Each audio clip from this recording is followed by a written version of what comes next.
60,000 centrifuges. That's the number. Let it sit for a second. 60,000 uranium centrifuges spinning inside mountains in Iran right now as you watch this.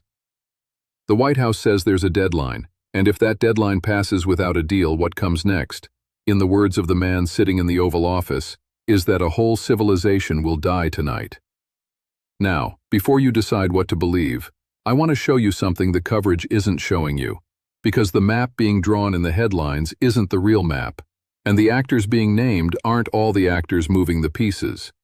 Stay with me, because by the end of this, you're going to see who actually benefits if this goes wrong, and it's not who you think. I've spent years studying the architecture of Middle Eastern deterrence, how threats are made, why they work, and who writes the script behind the script. The 1979 revolution, the Iran-Iraq war, the JCPOA negotiations, the Abraham Accords. These aren't separate chapters. They're the same story, told from different angles. Here's the thesis of this video. One sentence. Trump isn't threatening Iran to start a war. He's threatening Iran to hand Israel a veto over what peace looks like. Let's go layer by layer. Layer 1. The language. When a sitting U.S. president says a whole civilization will die, that phrase doesn't come from the State Department. It doesn't come from the Pentagon. That's the language of ultimatum theater. Designed to be heard in Tehran, yes, but also designed to be seen in Tel Aviv, Riyadh, and Moscow. It's a signal sent on multiple frequencies at once. Layer 2.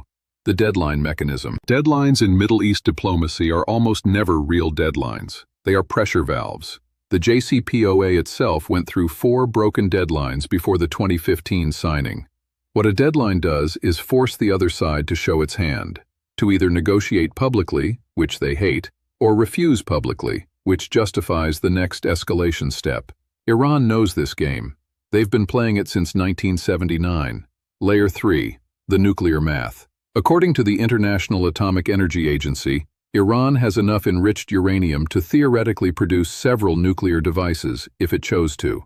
That's in the IAEA quarterly reports. It's not a secret. But possessing enriched material and weaponizing it are separated by a technical gap that U.S. and Israeli intelligence say takes between 6 months and 2 years. The deadline narrative compresses that gap to tonight. That compression is political, not technical. And here is where it gets uncomfortable. Surprised, layer 4, the map that lies. Look at any major network's coverage, and you'll see a map with Iran in red, surrounded by U.S. bases, and Israel off to the side as an ally being consulted. That map is a fiction. Israel is not being consulted. Israel has been the primary architect of the pressure campaign on Iranian nuclear infrastructure for over 15 years. The Stuxnet operation, the Natanz explosions, the systematic elimination of Iranian nuclear scientists, documented by the New York Times and the Financial Times. Israel is not a bystander to this confrontation. Israel is the engine of it. Layer 5. The economic pressure geometry. The Strait of Hormuz, 21 miles wide at its narrowest point, carries roughly 20% of the world's seaborne oil, according to the U.S. Energy Information Administration. Iran cannot win a conventional war, but Iran can make the strait impassable for 6 to 8 weeks. Brent crude goes above $140 a barrel. Every economy on Earth feels it within days. Iran loses, but so does everyone else. That's not a military strategy. That's a hostage strategy. Layer 6, and this is the one almost nobody is covering. Iranian domestic politics. Khamenei is 85 years old. There is a succession crisis unfolding inside the Islamic Republic right now, in slow motion, largely invisible to Western media. Any deal that looks like capitulation to Trump doesn't just lose diplomatically. It could destabilize the clerical establishment from the inside. The hardliners in Tehran need the threat as much as the moderates need the deal. The deadline, paradoxically, serves both sides of Iran's internal power struggle at once. So what are the actual options on the table? Option 1. Iran accepts a deal framework before the deadline. The political cost for Khamenei is enormous domestically.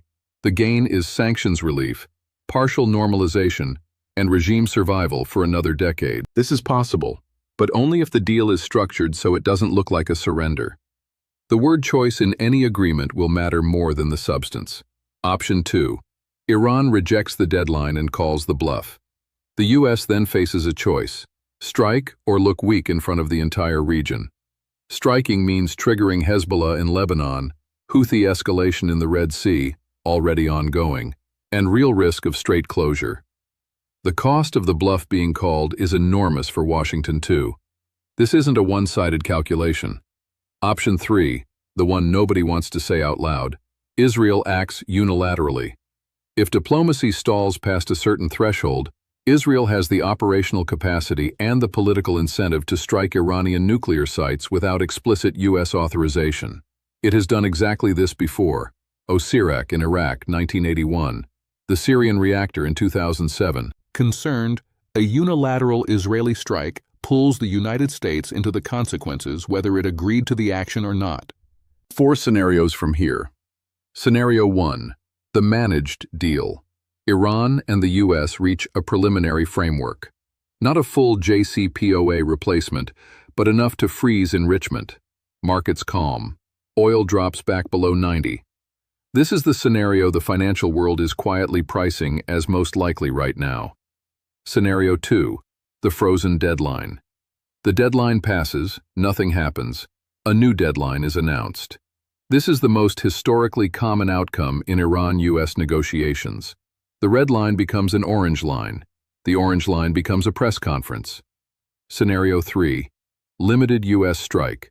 Targeted, surgical, designed to set back the program 2 to 3 years without triggering full war. This was the calculation behind the 2020 Soleimani strike, and that decision had consequences that nobody fully predicted in advance. Scenario 4. Regional cascade. Miscalculation leads to escalation. Hezbollah opens a northern front. Concerned, Houthi missiles expand their target list. The strait closes for weeks. This is the tail risk. Low probability, catastrophic consequence. The one planners lose sleep over. You're watching this because something felt off. You sat through the press conference clips. You watched the analysts on the split screen. And there was a gap between what was being said and what was actually being described.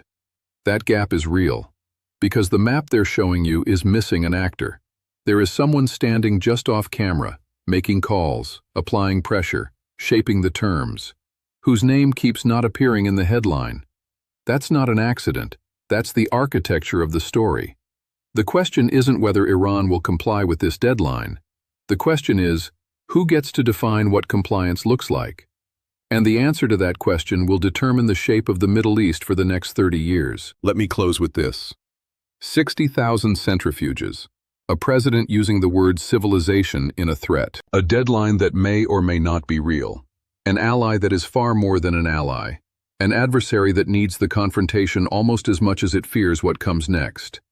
And a strait 21 miles wide that could change the price of everything you buy, within weeks. The map they're showing you is wrong. The real map has more actors, more incentives, and more exits than the one on television. Here's the question I want you to sit with, and I'd genuinely love to read your answer in the comments below. If a deal is reached in the next 72 hours, whose victory is it really? Washington's? Tehran's? Or the actor who was never officially in the room, but may have written the terms?